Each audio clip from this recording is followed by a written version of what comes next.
Luffy ate a fruit that gave him rubber powers to become the king of pirates. 22 years ago, Gold Roger, the pirate king, was arrested by the vice admiral of the Marines. The vice admiral intends to sentence the pirate king in public. He claims to the public that the pirate has committed several crimes against the world government. But now, the world will finally find peace. But Gold Roger isn't scared cause he's got other plans. He tells everyone about his treasure that can make you super rich and famous. It's up for grabs. People go crazy, and it changes everything, starting the Great Pirate Era. Everybody's in a hurry to find this treasure called One Piece. Luffy D. Monkey is a young kid who always wanted to be a pirate. He used to play by himself, pretending to be one. Until one day, his grandfather scolded him for wasting time on childish fantasies instead of considering a career in the Marines, just like the rest of his family. When Luffy expressed his desire to become a pirate, his grandfather got angry and destroyed everything Luffy had built with his own hands, forcing him into rigorous training. Soon after, Luffy decided to run away and met Shanks, a kind pirate. He really wanted to join Shanks's crew. But Shanks didn't think he was ready, so Luffy did something crazy and cut his own face to get attention. Yet, Shanks simply told him that he wasn't ready. He pointed out that Luffy, who was only 7 years old, couldn't even swim. Feeling frustrated, Luffy stomped away into a room filled with treasure chests. Among the treasures, he noticed a small, peculiar box. His curiosity got the best of him, and he opened the box. Inside, he found a strange fruit, unlike any he had seen before. Despite his hunger, Luffy decided to take a bite of this mysterious fruit. Meanwhile, Shanks was dealing with a pirate named Higuma who came to their hangout to seek trouble. Even though the guy deserved to be clapped, Shanks doesn't fight back. Luffy couldn't contain his frustration with Shanks and called him a coward. He thought a true man would have fought back against those bandits. Shanks tried to explain, but Luffy was too upset to listen. He angrily left the bar, but Shanks grabbed his arm to stop him. Yet, Luffy's arm started stretching like rubber. This change in Luffy was because he had eaten a special fruit called the Gum Gum fruit, which was known as a devil fruit. Since that day, Luffy has trained to control his new powers and become the toughest pirate. The waitress warns him it's super dangerous. She says each devil fruit gives you special powers but makes you weak in water. Luffy doesn't really get how dangerous it is and thinks he'll be a valuable helper for Shanks. But then, Shanks shows up and tells Luffy he's gotta leave to look for the One Piece and won't come back. Later, Higuma and his gang returned, demanding their drinks, and Luffy didn't like how they treated Shanks. He got mad and told Higuma off, which made Higuma really angry. Higuma picked up Luffy, looking like he was about to hurt him. But then, Shanks showed up and told Higuma to let Luffy go. This started a big fight, but in all the chaos, Higuma managed to grab Luffy and escape on a small boat. Higuma wanted to get rid of Luffy for good, so he took him out to sea. But then, a huge sea monster called the Lord of the Coast showed up. It capsized the boat and ate Higuma. Luffy was in the water and couldn't swim. That's when Shanks came to the rescue. He pulled Luffy out of the water just in time. The Lord of the Coast tried to attack them, but Shanks stared it down and told it to go away. And you know what? The giant sea monster actually listened to him. Luffy was so relieved that he hugged Shanks, but then he noticed something sad. Shanks had lost his left arm when the sea monster attacked, but Shanks didn't seem to mind. He was just happy that Luffy was safe. Yet, a few hours later, it was Shanks' time to go. Shanks says bye to Luffy's hometown and talks about how much he'll miss him. Luffy finally realizes he's not ready to join Shanks' crew but promises that someday he'll be a pirate captain with his own ship and a crew that looks out for each other. He swears they'll be the best pirates in the world, and that's how he'll become the Pirate King. Shanks gives Luffy his straw hat, the most important thing to him, and asks Luffy to give it back when they meet again, after Luffy becomes a great pirate. Now 10 years into the present, there's a small boat, and Luffy's on it. He talks to a seagull about how red-haired Shanks used to tell him pirate stories, making him want to be a navigator. Even though he can't swim, Luffy's dead set on finding One Piece and being the Pirate King. But to do that, he knows he needs like 10 people on his crew, which won't be easy. So, he invites the bloody seagull to join his crew. Then, splash, his boat's sinking, and he hides in a barrel to stay safe. But that lands him in a big pirate fight. One of them is Alvida, and there's a reward for catching her. She tells her crew to jump on the other ship. While they're grabbing stuff from the ship, they ask the other crew where this pirate hunter, Zoro, is. But they find out he's chilling on Sixus Island. Alvida gets nervous cause she thought Zoro was after her, but her crew says she's not even worth hunting. She gets super mad and smacks one of them, so Kobe, the nerd guy among pirates, has to scrub the ship's deck as punishment. At night, Kobe's doing his cleaning thing when he hears a noise from a barrel. He freaks out when Luffy pops out. After calming Kobe down, Luffy's like, "Got any food?" When he figures out he's on a pirate ship, he gets all excited and calls himself a pirate. But Kobe's not so sure, cause pirates are usually bad guys. Luffy tells him the pirates he knows aren't like that. He starts explaining his story of how he tried to cut his face to prove to Shanks that he was ready to become a pirate. Kobe's surprised and asks why he wants to be a pirate. Luffy says it's cause being a pirate means being free. Kobe's like, "But Alvida's crew has no freedom." So Luffy's like, "Then leave and follow your dreams. Just like I'm chasing One Piece on the Grand Line." Next thing, Kobe helps Luffy escape from Alvida's ship, but they get caught. Alvida thinks Luffy's a bounty hunter, but he says no way, he's gonna be the Pirate King soon. Everybody laughs at that. Alvida gets mad and attacks, but Luffy's got some crazy powers and takes her down. Then, Luffy and Kobe make a run for it. Meanwhile, over on Sixus Island, Zoro meets Mr. 7, who's been chasing him for 3 days. Mr. 7 wants Zoro to join his gang, the Baroque Works, but Zoro says a hard no. So Mr. 7 tries to fight, but Zoro's skills are too good, and he wins easy. Back with Luffy, he and Kobe are sailing, and Kobe's amazed to see Luffy stretch like rubber. Luffy says he ate a weird fruit when he was little, the Gamu Gamu fruit, and now he can stretch his whole body. As they figure out what to do next, Kobe talks about his dream of joining the Marines but feels like it's dumb. Luffy tells him he'll help and promises to take him to a Marines base. Over in the East Blue, there's a girl who acts like she needs help after pirates attacked. But it's a trick, and she's trying to steal their ship. At the Marines base, Luffy and Kobe check things out and see that there are lots of pirates there. During lunchtime, Luffy comes up with a plan to sneak in, but suddenly Zoro shows up.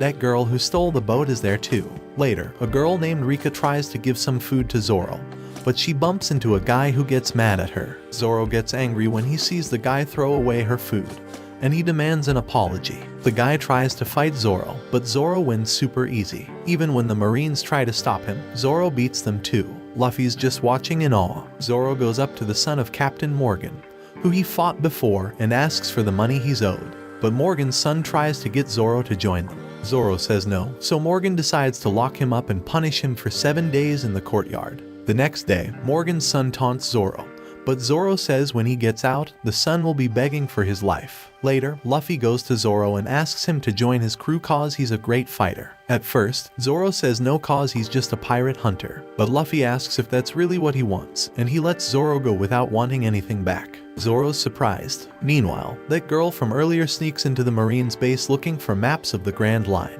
She has to fight 2 Marines. While she's hiding, Luffy shows up and thinks she's a Marine at first. The girl tries to trick Luffy by pretending she's a Marine, but he's too smart for that. He heard them talking and accuses her of trying to swipe his map. They argue for a bit, and then Luffy leaves. But the girl follows him and finds out he wants to go to Morgan's office to get his map, even if he has to fight for it. Then, surprise, they bump into Captain Morgan. Meanwhile, Zoro's trying to get his swords back. The girl's trying to make Morgan think she's a Marine, but he's wondering why he's never seen her before. She says she's Corporal Nami, transferred from Unit 77 to be under his command. Nami tricks Morgan, and after he leaves, she shows Luffy the key she swiped from the captain. Luffy figures out she's a thief and asks her to join his crew, but she says no cause she hates pirates. They get to the captain's office and find the map of the Grand Line. But then, an alarm goes off, which means they've been found out. Morgan comes back, so Luffy uses his strength to open a big safe. They fall into the base courtyard and have to fight lots of Marines. At first, Zoro thinks about running, but he decides to help Luffy. Morgan shows up, thinking he can beat them like he did with other pirates. During the fight, Zoro fights with 3 swords, and Luffy's amazed to see one in his mouth. They team up, and Luffy uses his Gamu Gamu whip to beat Morgan. Now, Nami says they need to move the safe. Zoro's super strong and carries it to Nami's ship. Luffy says they're a crew now, but they tell him there's no such crew. While Nami and Zoro get things ready, Luffy says they can't go without his friend. But Zoro tells him they're running out of time cause the Marines will be there soon. All of a sudden, Captain Morgan's son shows up and tries to threaten them with his weapon. But Zoro and Luffy just make fun of him. Then, Kobe shows up and beats him with 1 punch. He tells Luffy that he's decided to become a Marine. Kobe's sad cause they'll be enemies when they meet next time. But until then, they're friends. Luffy smiles and says goodbye. On another note, the crew on the HQ-3 ship is sailing, and Garp gets a call that pirates attacked Shell Town and took some important stuff. He changes his plans and goes to Shell Town cause a pirate with a straw hat stole a map of the Grand Line. Meanwhile, somewhere else, there's a pirate named Buggy. One of his crew tells him what happened in Shell Town, and Buggy finds out they took his map.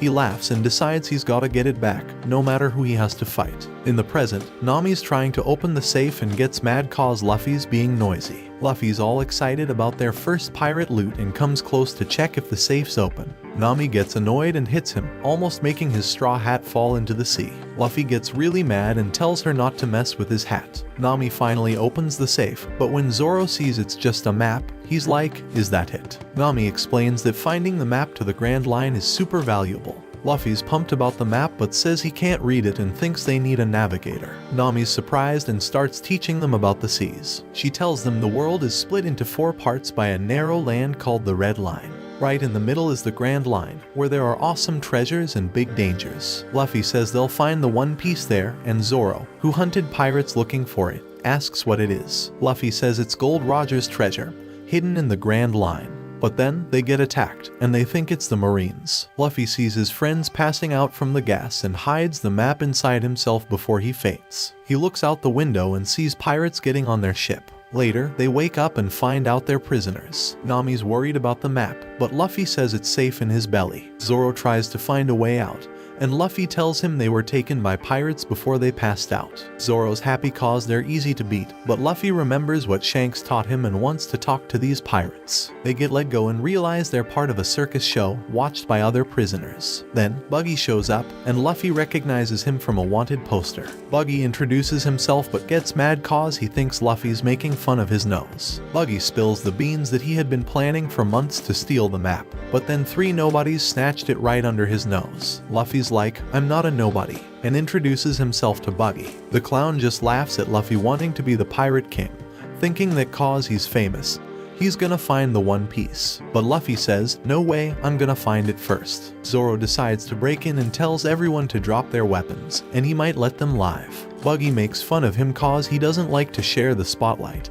and says he's gonna clap them. Scared, Nami makes a deal with the clown and says she can do something really weird for his circus. She throws Luffy's hat to make him use his power, and while he's surprised, they run away. When they leave the tent, Nami sees everything's a mess, and she gets captured again.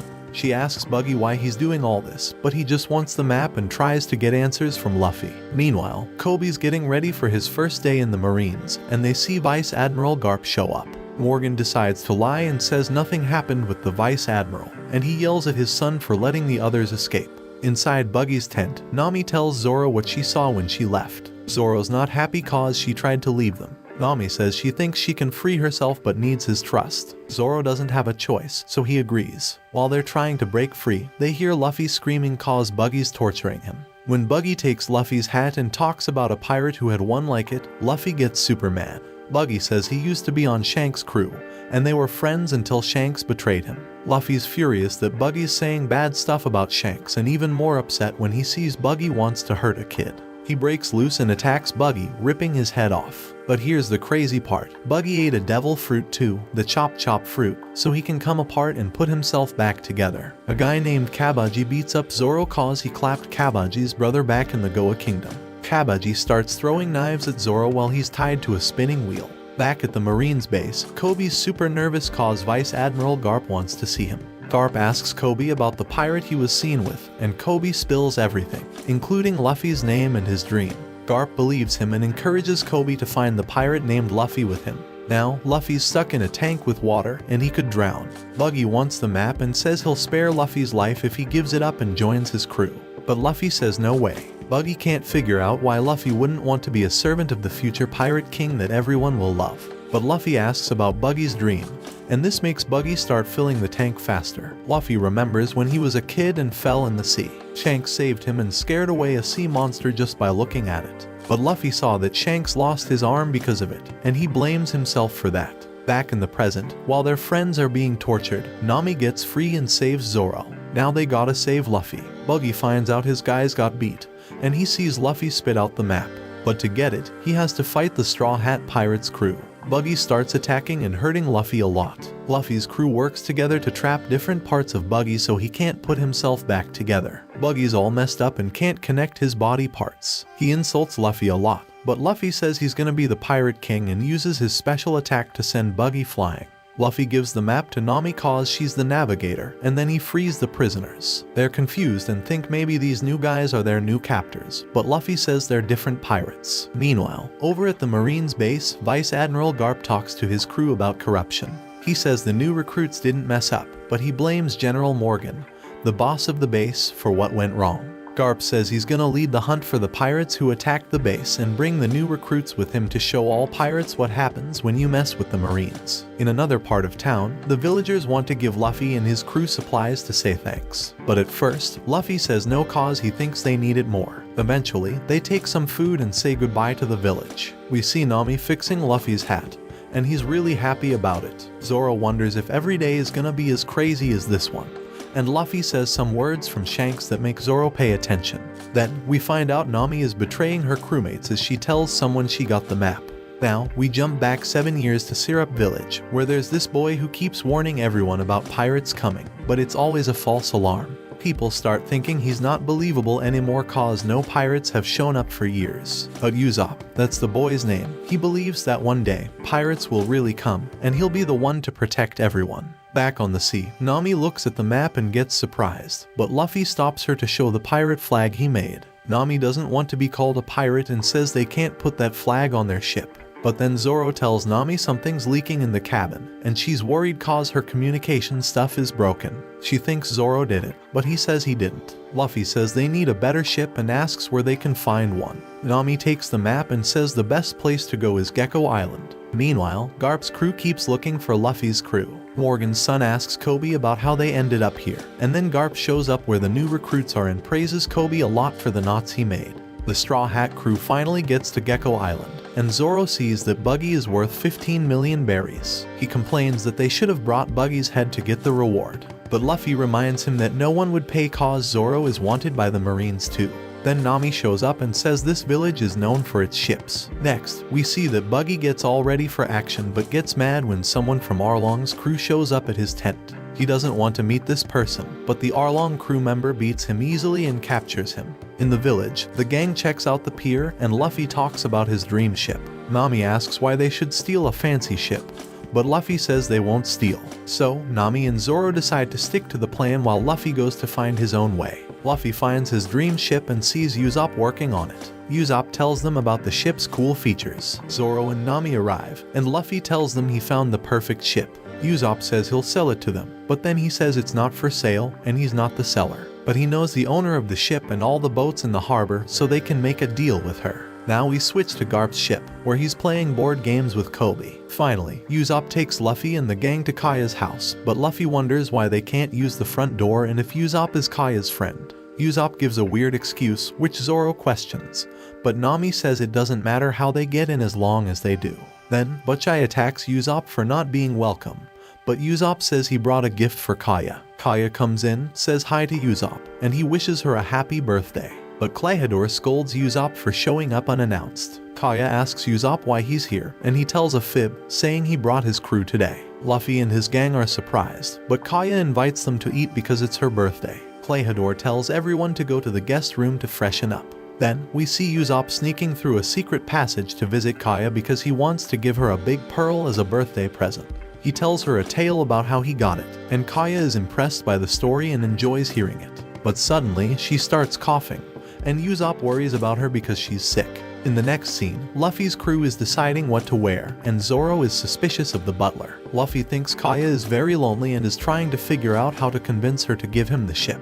Nami doesn't think it's possible, so Luffy suggests a bet. If he can change Kaya's mind, they'll follow Nami's plan, and she agrees. During dinner, Usopp tells stories to Luffy, and Nami talks to Kaya's money manager. Suddenly, Kaya shows up with her butler. Zoro asks if they know each other, but the butler denies it and invites everyone to the dining room, where there's a big feast that gets Luffy all excited. Usopp reminds Luffy that he had something to tell Kaya, and Luffy asks if she's the owner of the shipyard. Kaya says that at midnight tonight, she'll be the sole owner after her parents pass away. Luffy is happy to hear this because they want to buy a ship from her. She mentions that Usopp told her they're sailors, but Luffy corrects her, saying they're pirates, which surprises everyone. He even tells her about their adventures. Kaya is thrilled because it sounds just like the adventures of her friend Usopp. Luffy shares his plan with Kaya about going to the Grand Line while walking on the table. She's amazed that he wants to become the Pirate King and listens closely as Luffy explains that he wants to take care of his ship. But Klahadore interrupts, grumbling that Usopp brought a bunch of rowdy folks and tries to kick everyone out of the house. However, Kaya allows them to stay, although she herself must leave for a bit. Meanwhile, Morgan's son disrupts Garp and Kobe's game session because they discovered remnants of a ship with a straw hat symbol. Garp orders an inspection of Gecko Island, one of the closest islands to their location, and assigns Kobe to lead the mission, which makes Morgan's son quite upset. In the next scene, Kaya's treasurer, Mary, questions Klahadore. He finds it strange that she wants to transfer ownership of the shipyard to him. Klahadore tries to convince him that it's only natural since he has been looking after her for 3 years. However, Mary wants to hear it directly from Kaya and doesn't want anyone taking advantage of her anymore. Klahadore reveals his true intentions and does something terrible to Mary. Switching to Buggy, he feels trapped and scared because they have him cornered. He tries to make jokes, but Arlong approaches, demanding tribute because Buggy is profiting from his sea territory. Buggy tries to change the subject by telling Arlong about someone who has disrespected him, a kid with a straw hat named Luffy, who wrecked a marine base and stole a map of the Grand Line. Arlong grumbles about Luffy's quest for the One Piece, so Buggy offers a deal to spare his life in exchange for finding Luffy. Meanwhile, as Zoro and Luffy embark on their search for the kitchen, Nami is caught stealing from Kaya's house. Instead of getting angry, Kaya starts a conversation with Nami. She confides in Nami, expressing her fatigue with people treating her delicately and feeling sorry for her. At last, Luffy and Zoro arrive in the kitchen and find Usopp, who also can't sleep. Usopp asks Luffy about his adventures and admits that while he'd like to join them, he feels he needs to stay for Kaya's sake. Meanwhile, Kaya shares with Nami that she has known Usopp for a long time, especially since her parents passed away. She talks about all the kindness Usopp has shown her. Usopp confides in Luffy, considering Kaya his best friend and wanting to help her in any way possible. Nami and Kaya's conversation turns to their family backgrounds. Kaya reveals that her parents died at sea and asks if Nami has experienced a similar loss, to which Nami responds that she hasn't. This leads to some playful teasing between them. Simultaneously, Usopp engages with the rest of Luffy's crew, showcasing his sharpshooting abilities, which he claims to have inherited from his father. When he mentions his father, Luffy mentions knowing him because he was once part of Shanks' crew. However, upon Zoro's request for a drink, Usopp takes him to where the wines are kept, and there they stumble upon Mary's lifeless body. Klahadore, who turns out to be the captain of the Black Cat Pirates, appears and triggers Zoro's memory. A battle ensues, and although he defeats Zoro, Usopp manages to escape. They decide to let him go because they believe no one will believe his account of what happened. Nami says her goodbyes to Kaya, who hands over everything she had stolen and hidden inside her pillowcase. Later that night, Klahadore's henchmen try to get rid of the bodies of their fallen foes. Meanwhile, Usopp rushes to the village seeking help but struggles to convince anyone to believe his story. This situation reminds him of a similar experience from his childhood.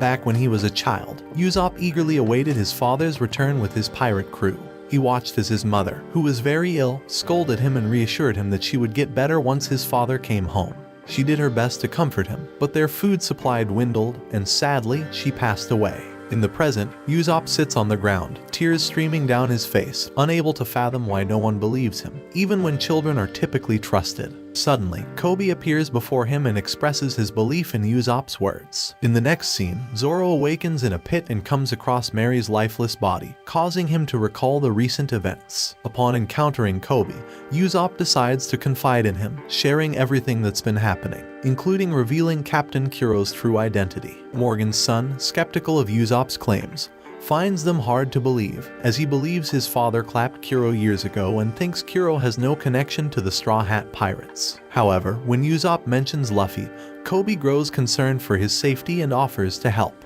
Inside the house, Nami desperately searches for Luffy and eventually discovers him in the kitchen, unconscious after indulging in Kaya's food.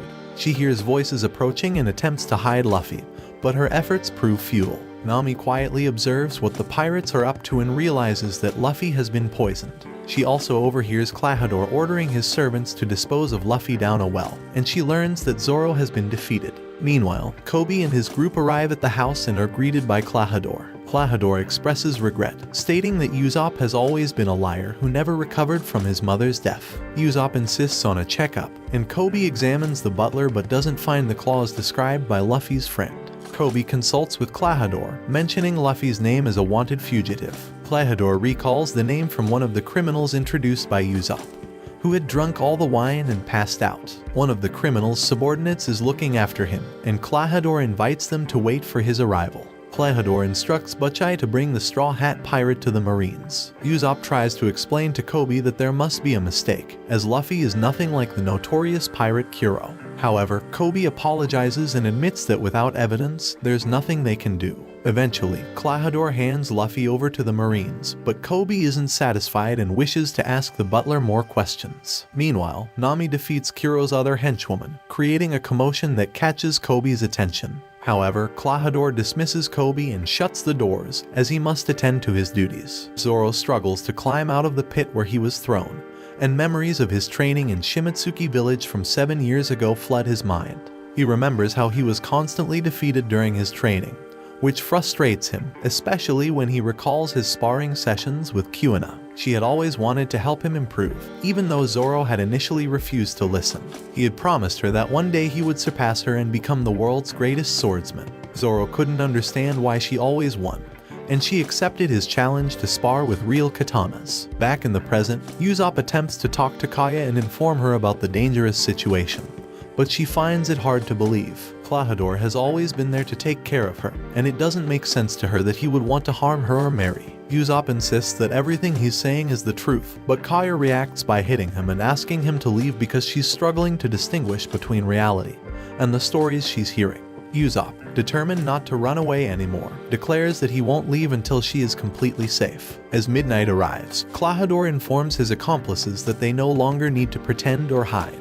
They can proceed with their plan to clap Kaya. Following his captain's orders, Butchai closes the entire house to prevent any interference. In Kaya's room, both she and Usopp are startled when someone tries to open the door. However, when it finally opens, they are relieved to see Nami standing there. Nami explains that she's relieved they are still alive. Kaya, still unsure of what's happening, thinks that Usopp must have convinced Nami to tell this story, but Usopp denies any knowledge of such a plan. Meanwhile, Kuro and his crew thoroughly search the entire house for the kids. Kuro believes that now is the perfect opportunity to eliminate Kaya because they are all alone. However, when he reaches Kaya's room, he discovers that she is no longer there. Kaya finds herself wandering through the service corridors of the house, desperately searching for a way to escape. Meanwhile, Usopp, accompanied by the girls, manages to slip away from Kuro's menacing presence. Kaya points out a lever that needs to be activated to open the house's doors. At the same time, Zoro, who had fainted earlier, regains consciousness. He recalls the painful memory of when his sensei informed him about Kuina's tragic death. At her farewell, Zoro had made a heartfelt request to inherit her sword,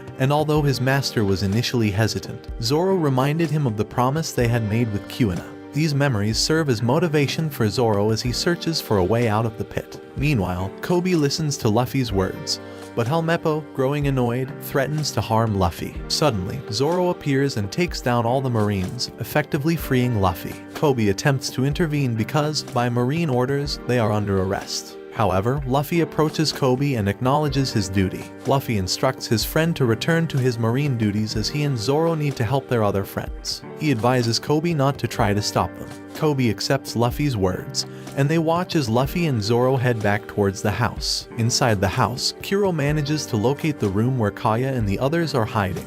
He harshly criticizes the young girl, implying that she has squandered countless opportunities and is nothing more than a pathetic brat. Kuro sees her actions as a form of revenge after he spent years caring for her and enduring her constant complaints. He reveals his pent-up frustrations over the years but didn't anticipate Zoro and Luffy's unexpected return. Kaya, having overheard Kuro's words, becomes determined to confront the pirate. However, Kuro swiftly captures her. Witnessing his friend's capture, Usopp bravely attempts to attack Kuro, but the pirate proves to be too formidable and easily defeats him. In another part of the house, Butchai and Sham launch an attack on Zoro, which leads to a fierce battle between them. Zoro is locked in a tough fight against the two henchmen, showcasing his impressive swordsmanship. Meanwhile, Kuro has sinister plans to end Kaya's life, but before he can carry out his dreadful scheme, Luffy intervenes. Luffy makes it clear that no one messes with his friends. He attempts to strike Kuro, but his attack misses. Kuro taunts Straw Hat, believing that Luffy is no match for him. He questions Luffy's right to call himself a pirate since he has spent relatively little time at sea. Unlike Kuro, who was a captain for an extended period. Kuro reflects on his own life, filled with worries and constant vigilance against betrayal and threats, and asks Luffy if that's the kind of life he desires. Luffy responds with confidence, stating that he doesn't need to worry about his crew because they watch out for each other. However, Kuro remains skeptical, admitting to having clapped numerous crew members in the past. Luffy clarifies that he's not a pirate solely to raid villages, but because he seeks adventure and freedom. This statement elicits a cynical laugh from Kuro, who argues that true freedom cannot exist when there's a bounty on one's head. Luffy counters by suggesting that Kuro has abandoned his dreams and no longer has the right to call himself a pirate. Kuro, infuriated, prepares for a more serious battle against Luffy. Meanwhile, Zoro demonstrates his remarkable swordsmanship by taking control of Kuro's henchmen with just 2 swords. Luffy continues his battle against Kuro, displaying his incredible skills. He even uses his signature move, the Gamu Gamu Bell, to deal a powerful blow to Kuro's face. Usopp and the girls watch with joy as Luffy defeats the formidable pirate. As the sun rises, the group reaches the main entrance of the house, where Zoro has already defeated Kuro's henchmen. Nami suggests a quick escape because the Marines are closing in, but Luffy is uncertain about their next move. He doesn't know where to go and doesn't even have a ship. However, Kaya corrects him and reveals they do have a ship. Luffy's face lights up with a smile, knowing he has convinced the young woman. Standing before the ship he had chosen, Luffy remarks that it looks like his friend Mary. Kaya explains that Mary was in charge of the family business and was her parents' favorite colleague. Luffy believes that the ship carries the memory of her parents and decides to name it Going Mary. These words fill Kaya with happiness, and she decides to give the ship to Luffy, much to his excitement. Luffy turns to Usopp and instructs him to gather his belongings, but Usopp is puzzled. Luffy extends an invitation for Usopp to join his crew, impressed by Usopp's skills in defending his friends and knowing that he's the kind of person he wants in his crew. He mentions Usopp's father, Yasopp, as an expert sniper and emphasizes how much he needs someone like him. However, Usopp initially refuses, feeling a strong attachment to Syrup Village and a deep sense of responsibility towards Kaya. Zoro, persisting, encourages Usopp to accept the offer. Luffy explains that Usopp's bravery and loyalty to his friends are what make him a valuable addition to the crew. Usopp hesitates but ultimately decides to decline Luffy's offer. Instead, he chooses to stay in Syrup Village to take care of Kaya, who he believes needs him. Kaya approaches Usopp and expresses her gratitude for being a wonderful friend. She shares her newfound ambition to study and become a doctor, realizing that it's time for her to take charge of her life and pursue her own dreams. Usopp understands her decision, and as they bid their farewells, Kaya gives him a clap and tells him she'll eagerly await the stories of Captain Usopp. Luffy becomes a bit worried and asks if they know he's the captain, but Nami hushes him and suggests letting Usopp be the captain for the day. They set sail on the Going Mary, and Luffy proudly tells Nami that he was right, but she advises him not to get too comfortable. Meanwhile, we see Kuro rowing in a small boat away from the island. Back at the Marines base, Kobe apologizes to Vice Admiral Garp for failing in his mission. However, Garp reassures him, saying not to be too hard on himself because he did manage to get the Straw Hat crew off the island. Later, Usopp presents his flag for the crew, which sparks a playful argument between him and Luffy about who the real captain is. Zoro and Nami share a laugh at the amusing exchange. However, their lighthearted moment is interrupted when they come under attack from Garp. Luffy, using his spyglass, realizes that it's his grandfather who is attacking them, which surprises everyone. Here, they learn that Garp, the Vice Admiral, is Luffy's grandfather. Luffy orders his crew to retaliate against the Marines, but they discover that Usopp has no experience with cannons. Garp then commands them to stop, but Luffy refuses to follow his orders. Using his incredible physical strength, Garp launches a cannonball, but Luffy uses his Gum Gum powers to enlarge himself and deflect the cannonball, smashing one of the enemy ship's masts and causing significant trouble for them. The Straw Hat crew celebrates this small victory, and Luffy instructs Nami to navigate them out. Nami takes control of the ship and sails it into thick fog to hide from the Marines. The crew checks the ship for damage and finds that it's minimal. They wonder where Luffy is because they need to plan their next moves. Usopp mentions that Luffy is at the front of the ship and hasn't spoken since the incident with Vice Admiral Garp. Nami thinks it's essential to talk to Luffy about what happened, especially the fact that the Vice Admiral is his grandfather. Zoro and Usopp don't see it as a big deal, but Nami believes it's important. She decides to send Zoro to talk to Luffy because he's the first officer. Zoro approaches Luffy to see what he's doing, and Luffy says he's just checking his hat. Zoro asks if he wants to discuss what happened, but Luffy declines and goes back to his thoughts. Suddenly, Luffy's nose catches the scent of food, and he leads his crew to a place called Bearady, a floating restaurant on the sea. Luffy insists on stopping for a meal. However, when they enter, they're told they need a reservation, and the nearest available one is 3 weeks away. Nami, using her wit, bribes the waiter, who quickly finds them a table. While they wait, they wonder what kind of food this restaurant serves. In the kitchen, they see a chef meticulously preparing dishes. However, he's scolded for slowing down the kitchen line due to his imaginative cooking. He submits his order list, but the head chef with a peg leg refuses to serve the dish. This upsets the chef, who believes the restaurant is insulting the meat with its menu. His boss scolds him and orders him to leave the kitchen to serve tables. As he leaves the kitchen, he comes across 2 pirates fighting and intervenes to remind them of the restaurant's rules. When they don't listen, he uses his leg strikes to easily defeat them, leaving Luffy impressed with his skills. The waiter at Bearady introduces himself as Sanji and takes the Straw Hat crew's orders. Luffy, with his usual appetite, orders a bit of everything. Nami is annoyed by Sanji's flirtatious behavior, while Zoro requests some beer. Usopp adds 2 more beers to the order, and Luffy, in contrast, asks for a glass of milk. Sanji also asks Nami what she'd like, and she simply asks for a glass of water. As Sanji walks away, the crew playfully teases Nami about the waiter's advances. Meanwhile, Vice Admiral Garp is informed that their ship has suffered significant damage, and it will take 2 days to make it seaworthy again. Kobe suggests seeking help from Battalion 67, which is nearby, but Garp firmly declines, insisting they can handle the situation on their own. He returns to his office and contacts Mihawk, a powerful pirate with a cancelled capture order. Garp assigns Mihawk a mission to deal with a young pirate aspirant named Luffy, warning him not to underestimate the young man. Next, we see Mihawk effortlessly destroying Don Krieg's ship with a single strike. Don Krieg questions Mihawk's motives but then attacks him, only to fail miserably. Mihawk quickly dispatches Don Krieg and returns to his conversation with Vice Admiral Garp, waiting for further instructions. Back at the restaurant, the crew is stuffed from their hearty meal and Luffy suggests a toast. However, Nami isn't keen on toasting, considering their recent near-drowning experience. She also questions why Luffy didn't mention his Vice Admiral grandfather earlier. Sanji arrives with the bill, which Luffy pays by signing it with his name.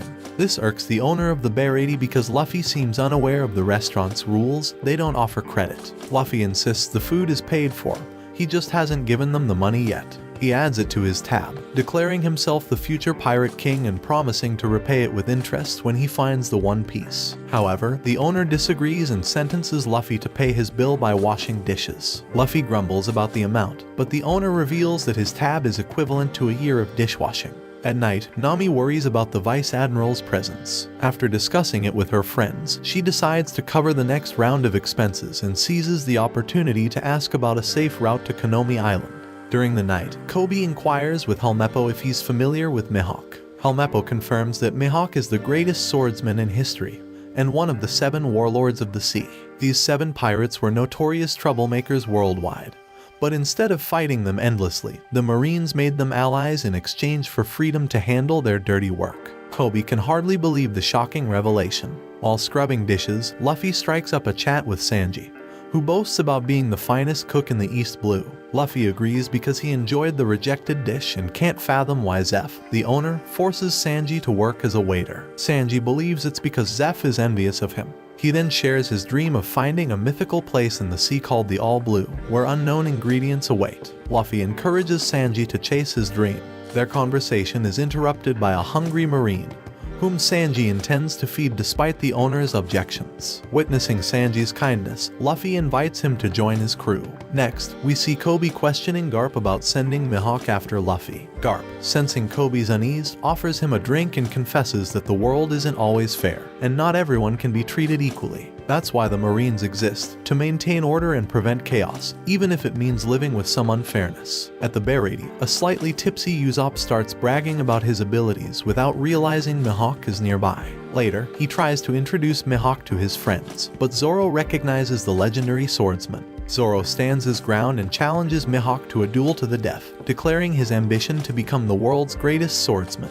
Mihawk accepts the challenge, promising to end Zoro's journey. While Luffy continues washing dishes, he hears Zeph arriving and confronts him for trying to crush Sanji's dreams. He tells Zeph about Sanji's act of kindness with the hungry man, breaking the restaurant's rules. But before Zeph can respond, Usopp rushes in, alerting Luffy that they're facing a problem. Luffy enters the room where Zoro is getting ready, and Nami scolds him, saying that Zoro can't defeat Mihawk. Both Nami and Usopp ask Luffy to intervene, but Luffy agrees with Nami and encourages Zoro to reconsider. Zoro, however, remains determined, explaining that his dream is to become the world's greatest swordsman, and to achieve that dream, he must defeat Mihawk. Nami continues to plead with Zoro to change his mind, and Luffy stresses that he can't interfere with someone else's dream. Nami's persistence leads Zoro to question why she's so concerned about him giving up the duel. She responds that he's her friend, but Zoro reminds her of her earlier claim that she has no friends. The next day, Nami prepares to leave while the others accompany Zoro. When Mihawk sees Luffy, he complains about the Marines seeking his help for such a small package. The duel commences, and Zoro attacks with his two swords, but Mihawk effortlessly counters every move with a small knife while taunting him.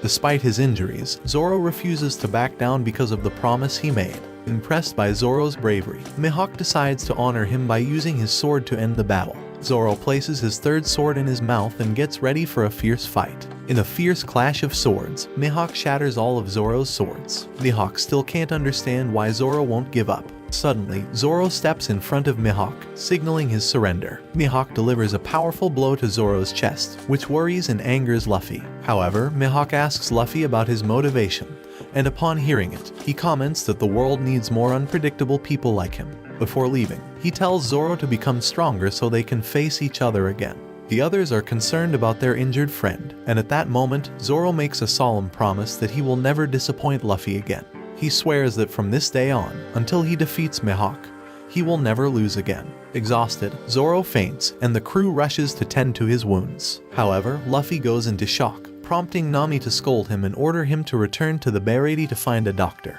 Back at the Baratie, Zeph scolds Sanji for being in his kitchen, but when he learns that the kitchen manager is hungover, he accepts Sanji's help. During his shift, Zeph is demanding, but suddenly Luffy interrupts, seeking help because they need a doctor. Zeph suggests going to Konomi Island, which is 2 days away, but Luffy thinks it's too far. Sanji offers to help, despite Zeph's scolding for leaving. However, Zeph reconsiders and tells Sanji what he needs to find to assist Luffy's friend. Nami is annoyed when she sees Luffy back with Zeph, as they only need a doctor. However, Zeph reveals his skills as a marine doctor and explains that their friend is on the brink of death, but may still have a chance to survive. He suggests they can help him by talking to him, telling him stories, or perhaps singing to him, so he feels the support of his crew. In the next scene, Mihawk pays a visit to Garp for a private conversation. Garp wonders where Luffy is, but Mihawk informs him that he let Luffy go because he's curious to see what will happen to the young man when he enters the Grand Line. Garp finds this amusing and asserts that he won't allow anything to happen to Luffy. Mihawk drops a hint that his grandson might be the one to find the One Piece. Kobe overhears this conversation and is taken aback by what he hears. Meanwhile, Sanji is busy cooking for the Straw Hat crew, although he's worried about Luffy, who silently cleans Zoro's sword, preparing it for when his friend wakes up. Usopp sadly informs Luffy that there's a chance Zoro may never wake up because of his severe injuries. However, Luffy remains optimistic, believing that Zoro is much stronger than anyone realizes. Sanji interrupts their conversation and encourages Luffy to eat. However, Luffy has a different idea. He asks Sanji to prepare Zoro's favorite food, rice balls with beer, believing it will help Zoro regain his strength. Luffy reflects on what Zoro needs most right now, concluding that rest is essential. Sanji mentions that being a captain is one of the toughest jobs in the world because captains have to make difficult decisions that set them apart from the rest of the crew. He reveals that Zeph used to be a pirate, which surprises Luffy. He's even more shocked to learn that Zeph was known as Red Leg Zeph because his boots were stained with the blood of his enemies. The story then takes us 9 years back in time to when Sanji was a child aboard the passenger ship Orbit, sailing in the East Blue. Even as a young boy, Sanji was passionate about cooking and constantly tried to innovate in the kitchen. However, he received no support from those around him, and they even tried to crush his dream of reaching the legendary All Blue. Suddenly, pirates stormed the ship, and Sanji had to hide. It was during this tense moment that Zeph discovered him when Sanji tried to stop him from adding oregano to a dish. Zeph questioned him, and just as they were talking, a massive wave hit their ship, sending it sinking into the sea. Both Sanji and Zeph found themselves adrift in the open water. The following day, Sanji woke up and asked Zeph what had happened. Zeph explained that everyone else on their ship had perished, leaving only the two of them. Sanji wondered what they should do next, and Zeph stressed the importance of waiting for another ship to come to their rescue.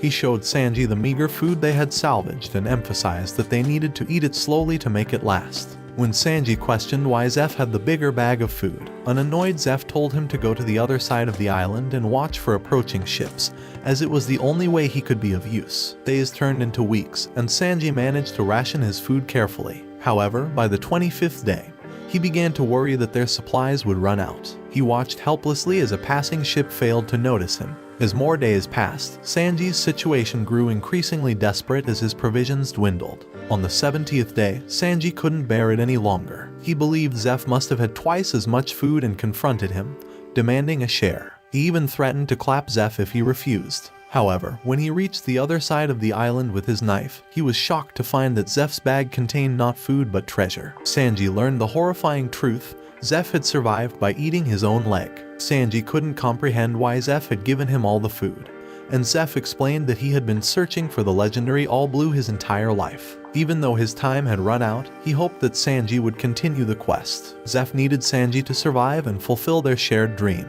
In the present, Sanji shared with the crew what it's like when someone sacrifices a limb to save another. He recounted the more than 70 days they spent on the deserted island, where Zeph had always acted as their captain, guiding them through the tough times. Meanwhile, Nami was reading stories to Zoro, but Luffy interrupted, questioning the story's details. This made Nami quite angry because she believed Luffy had the chance to prevent Zoro's injury. She asked him why he didn't stop it, and Luffy simply replied that he didn't think he would lose. Nami continued to press him about his decision, and Luffy finally admitted that he would give anything to save Zoro but would never stand in the way of his dreams. Nami then revealed her own feelings, saying that her only dream was for Zoro to have a long life, not dying in his bed.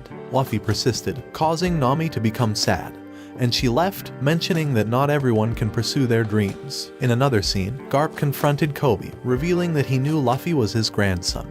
He shared a bit of his backstory with Kobe and questioned how he was handling the situation. Garp agreed with Kobe's concerns and sent him to gather the Marines. The story then shifted to the Bereti, where Arlong arrived, causing quite a stir. Zeph confronted him about his control over the ocean, but Arlong paid him no mind and inquired about a pirate wearing a straw hat, revealing his search for Luffy. Zeph pretended not to know Luffy and offered him food, but Arlong refused and issued a menacing threat, demanding that they bring Luffy to him. Nami, who was watching from the shadows, decided it was time to make her escape. In the midst of helping Zoro, Luffy decides to speak from the heart, even though he's unsure if his heart is in the right place. As he starts talking to Zoro, Nami suddenly rushes in, alarmed and warning them that Arlong's pirates have arrived at the Bereti. This surprises Luffy, who wonders why they should leave. Nami explains that they're looking for him specifically. Sanji makes the decision to leave to protect the restaurant, and Luffy wants to go with him. However, his crew members hold him back. Luffy insists that they'll protect the Bereti, and Sanji questions why he's involving them in this fight. Luffy responds with a simple but heartfelt reason: because Sanji fed them. Nami, however, brings up the fact that Arlong has the highest bounty in the East Blue. Luffy doesn't want innocent people to suffer because of him, so he decides to go and face Arlong. When they arrive at the restaurant, they confront Arlong, who seems surprised that the pirate they're searching for is so small. Luffy mocks him for not recognizing him and asks how he found him. Arlong reveals that a friend helped him, showing that he has Buggy's head, which he had hidden an ear in Luffy's straw hat.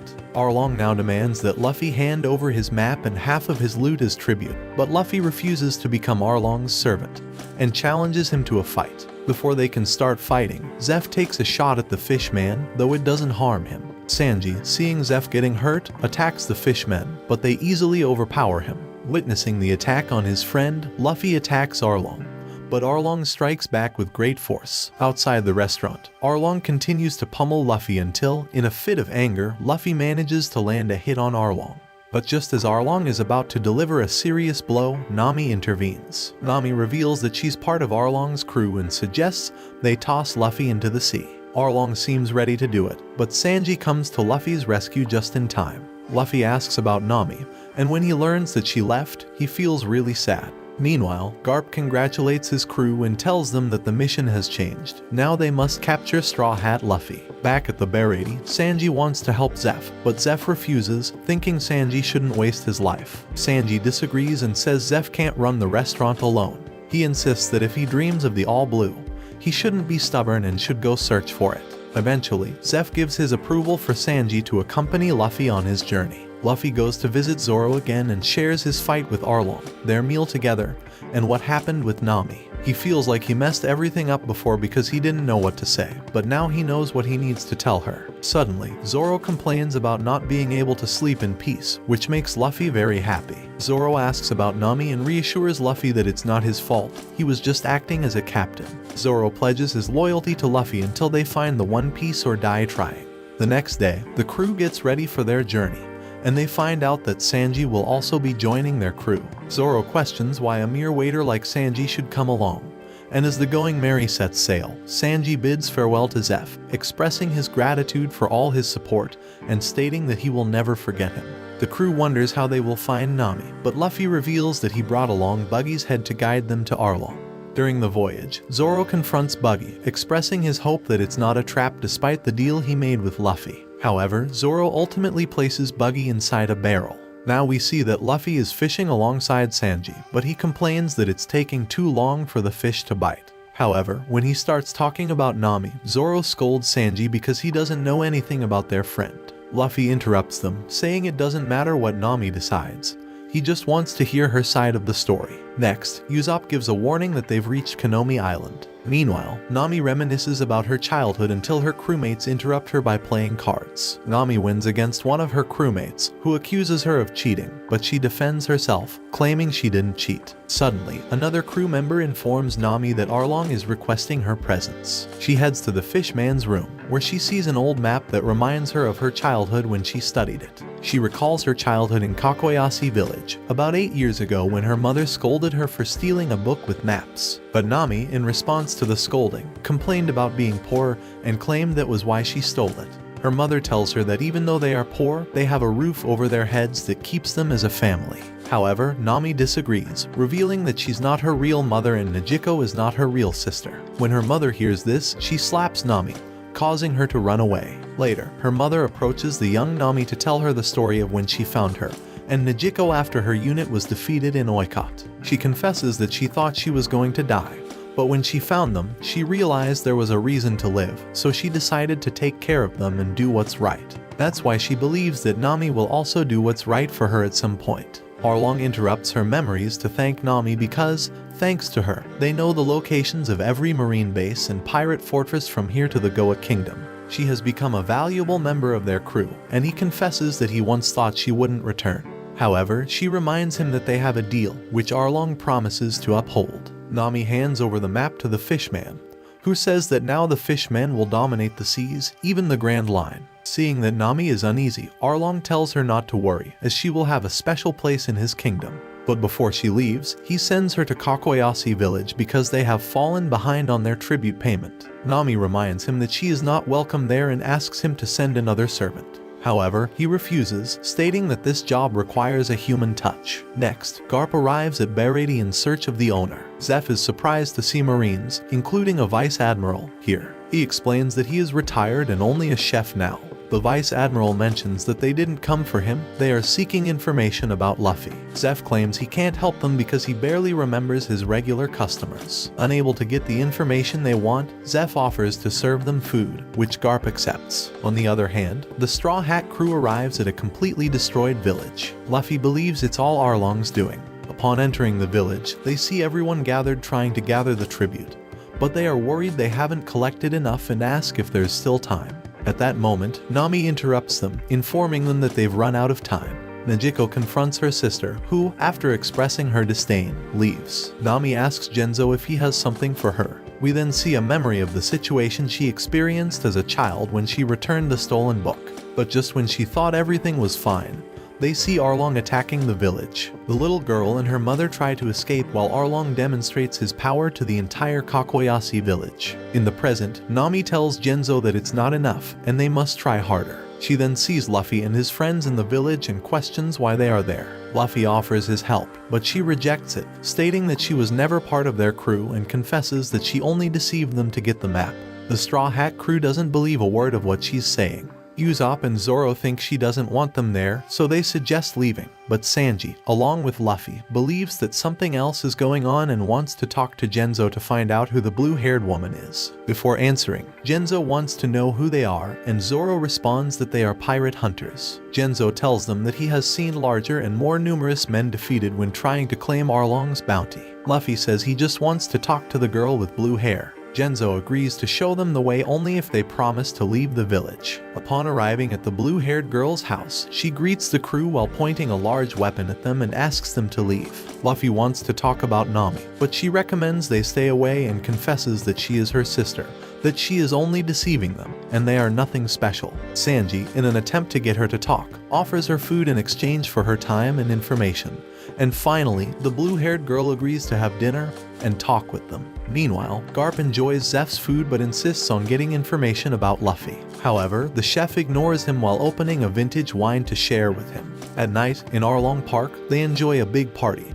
And in the end, Nami returns with the tribute from Kakoyasi village. She wants to talk to her boss, but they tell her they'll do it tomorrow, as the village won't disappear unless they don't pay the tribute. Nami says that's exactly what she wants to discuss when they are suddenly interrupted by Marines. Captain Nezumi arrives, worried that they are causing trouble in nearby villages. Seeing that Arlong wants to bribe him, he says he now needs double what he usually offers. So, the fish man invites the captain to have a more private conversation since he's clearly ruining the party. In Kakoyasi village, the blue-haired girl enjoys Sanji's food, who promises more if she talks about Nami. Nijiko tells them that on the day Arlong attacked the village, their mother tried to protect them, but upon seeing that the fishmen who wanted to harm her, she and her sister came out of hiding. This led their mother to decide to pay the tribute for them even if it meant losing her life. Before Arlong clapped her, she apologized for not giving them everything they wanted or for not being a very good mother. The little girls cry for their mother as they watch the fish man shoot her. The boys are deeply affected by the story, and Luffy goes out to get some air, with Zoro following him. Luffy thinks that Nami was just a child when all of this happened. Zoro comments that she's not a child anymore and that she made a decision. He advises Luffy to forget about her, but the Straw Hat captain refuses to accept that Nami is not a good person. Meanwhile, Arlong negotiates with Captain Nezumi, whom he intimidates into accepting even less money. After that scene, Nami tells Arlong that she has her part of the deal, but he doesn't believe she has 100 million berries and questions her about it. Nami responds that she stole that money on her own, so she wants to know if he will keep his word. Arlong orders her to bring the money by morning, and he will consider the matter closed. However, after she leaves, he sends Kirubai to find Nezumi as he has a job for him. Elsewhere, Kobe and Helmeppo are drinking at the restaurant. Helmeppo doesn't understand Garp's obsession with the Straw Hat, and Kobe confesses that it's because he's his grandson. After a brief conversation, the waiter tells them he could sell them information about the Straw Hat. Now, Zeph, who is dining with Garp, confesses that he doesn't want to get involved in a family dispute but believes that Luffy is special because he reminds him of Gold Roger. Garp sadly says he doesn't want the child to end up like Roger. Suddenly, Kobe provides new information to his vice admiral, who sets a course for Konomi Island. During the night, Nami goes to search for her treasure, but when she unearths it, her sister scolds her for desecrating their mother's grave. Nami wants to explain that it's not what it seems. She reveals that when she was a child, she approached Arlong to join his crew, showcasing her map-making ability, and offered her help in exchange for Arlong selling Kakoyasi village to her for 100 million berries. Nijiko thinks it's a huge amount of money but is surprised to learn that Nami already has it. She is sad because her sister kept the secret for so long and even let her hate her. Their emotional moment is interrupted by Nezumi, who is searching for the treasure hidden by some pirates in that area. Upon discovering all of Nami's treasure, he confiscates it on behalf of the Marine and the world government. Nami tries to resist when she realizes that Arlong sent him, but she clearly can't stop him. Nijiko tries to stop her sister before she runs after them, but she can't. Meanwhile, Arlong speaks to his people about the superiority of fishmen over all humans and how, with the map of the Grand Line, they will reclaim what is rightfully theirs. He plans to spread his wrath from Kakoyasi village to the far reaches of the East Blue and anything that stands in their way, all the way to the Grand Line, so they can show the humans their rightful place. Finally, Nami doesn't reach Nezumi in time, so she kneels on the ground and begins to harm her tattoo with a knife while repeating Arlong's name. But at that moment, Luffy stops her. Even though she repeats that he should leave, she eventually begs for her friend's help. Luffy looks at her intensely and promises to do so. After putting on his straw hat, Luffy returns to his crewmates at Nami's old house, from where they watch Kakoyasi village engulfed in flames. In the next scene, back in time, we see how Nami's tattoo is being made, causing immense pain to the young girl. Arlong claims that she now belongs to him, as he will use her map-making talent to rule the ocean. He tells her that when she pays him the 100 million berries, no matter how she obtains it, he will set her free along with the village. The next day, the Straw Hat crew watches as Arlong destroys Kakoyasi village as punishment. They also see the entire village gearing up for a fight after Nejiko tells them about Nami's sacrifice. Nami refuses to let them go to Arlong Park because she believes they will all die, but the entire village, led by Genzo, believes that if they can't buy their freedom, they must fight. On the other hand, Nezumi arrives at the ship with Garp, where Bogard receives him and takes the captain to the Vice Admiral. Garp questions everything that's happening in the territory, and Nezumi says it's all the Straw Hat's fault and claims that he will test the sharpness of his sword, but Garp forbids him while thinking about where to find Luffy. Finally, Luffy and his crew attack Arlong Park. Usopp and Zoro take care of Arlong's henchmen, while Nami and Luffy go after Arlong. Although the Fishmen minions want to stop them, the crew manages to defeat them, and Luffy and Nami reach the map room. There, Nami wants to grab the map and leave quickly, but as she attempts to do so, Arlong arrives. Arlong says that from today, he will lead the Fishmen to start a revolution to humiliate humans. Nami questions that he has already made so many people suffer, and Arlong responds that it's only the beginning. He then complains that she betrayed him but thanks her for all the maps she made, which he will use to conquer the East Blue and all the seas. Arlong then attacks Luffy, questioning how he could have used Nami like that, which enraged Luffy. Luffy destroys his sword with his bare hands, stating that Nami is a person, not a tool. She has her own hopes and dreams, which Arlong clearly took away from her. That's why he's certain he will shatter him, just like the previous villains who hurt people. Luffy orders Nami to escape, but Arlong doesn't want to let her go, and Luffy stops him. Meanwhile, Usopp escapes from a fishman, and Sanji and Zoro keep taking down the fishmen, seeing who can defeat more. They release Buggy, who betrays them and runs off. Usopp finally manages to defeat the fishman after faking his own death, and then using a special bullet that makes the fishman explode. Now, in Arlong Park, Kirubai arrives to face Sanji and Zoro, making it a tough fight. Luffy, on the other hand, struggles to seriously hurt the fishman, who keeps asking him about how he treated Nami. Unable to inflict significant damage, Straw Hat decides to destroy the entire map room he built. Finally, Sanji defeats Kirubai, especially when he disrespects Nami, which really angers him. Nami returns to the others, and they ask about their captain. She tells them that he's still inside, battling Arlong. Luffy decides to use his Gum Gatling gun to attack the fishman.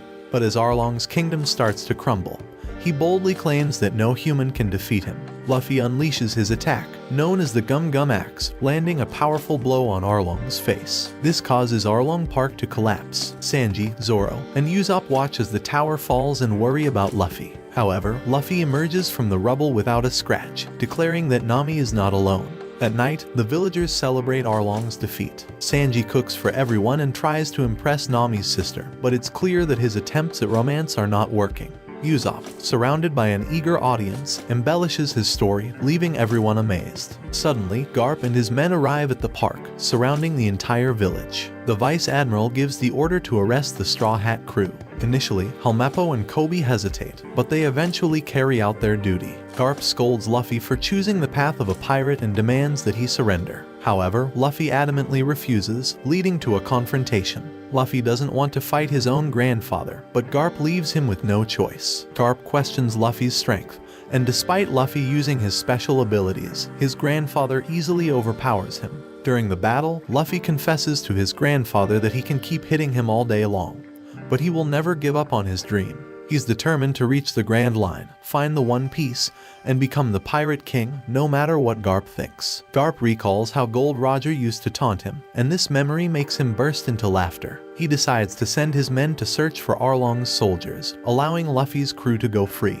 Garp then reveals that it was all a test, and from now on, Luffy is on his own. However, Luffy responds that he'll never be alone because he has his loyal crewmates by his side. The next day, Nami stands at her mother's grave and shares her feelings. She tells her mother that she has finally found freedom and vows to continue her journey with pride. She apologizes for not appreciating the sacrifices her mother made for her. Now, she understands the meaning of fighting for family and promises to honor that. Nami wonders if her mother is looking down on her with pride. Nejiko, who had been listening, reassures Nami that their mother was always proud of her, just like she is now. Although Nejiko is sad that Nami has to leave, she promises that she will always have a home in their village. Later, Koby visits Luffy and excitedly shows him his wanted poster. Luffy is thrilled to see that he has the highest bounty in the East Blue and gives Koby a warm hug. Koby explains that this is their farewell, and Luffy bids him goodbye, encouraging his friend to become a great marine. Luffy rushes back to the Going Merry to share the news with his crew. Zoro sees the price on his poster and worries that it will attract bounty hunters in the East Blue.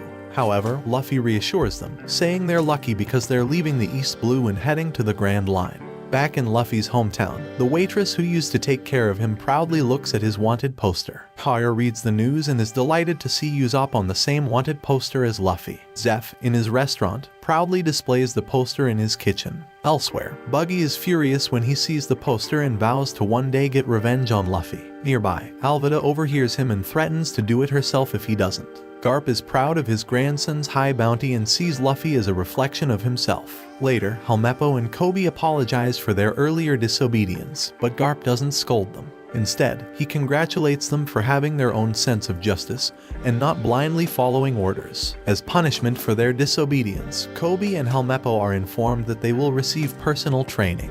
Koby is thrilled because he aspires to become strong enough to face someone like Luffy one day. Helmeppo, on the other hand, reveals that his dream is to prove to the world that he can wield a sword just as well as Zoro. Garp reflects on Zeph's words and believes that the time has come for the next generation to step up. Meanwhile, in another part of the world, the legendary swordsman Mihawk approaches Shanks and his crew. Shanks, not in the mood for a duel, admits that he's not even half as powerful as he used to be. Mihawk reassures him that he didn't come to fight and then presents Shanks with Luffy's wanted poster. Shanks is overjoyed by the news, and Mihawk mentions that he recently met someone very interesting who might catch Shanks' attention. He agrees to join Shanks' crew for some relaxation and drinks. In the next scene, Luffy has placed a piece of Nami's home on the ship, and Sanji is delighted because it means he can make tangerine pie. Nami is pleased with the tangerine tree and orders Usopp to reveal the surprise they prepared. The crew unveils the ship's flag, featuring the Straw Hat logo, and Luffy cheers enthusiastically for his own pirate flag. As they continue sailing on the sea, Nami believes they are getting closer to the entrance to the Grand Line. However, she's puzzled by the map, which shows a peculiar river that looks like a mountain, defying the laws of nature. Luffy reassures her, reminding her that she's the navigator, and she'll figure it out. Sanji calls for Luffy's attention because he has an idea. Luffy gathers the entire crew for a special ceremony to mark their entrance into the Grand Line. Each crew member shares their dreams and desires, pledging that nothing will ever stop them from pursuing them. Watch this next video. See you on the next one.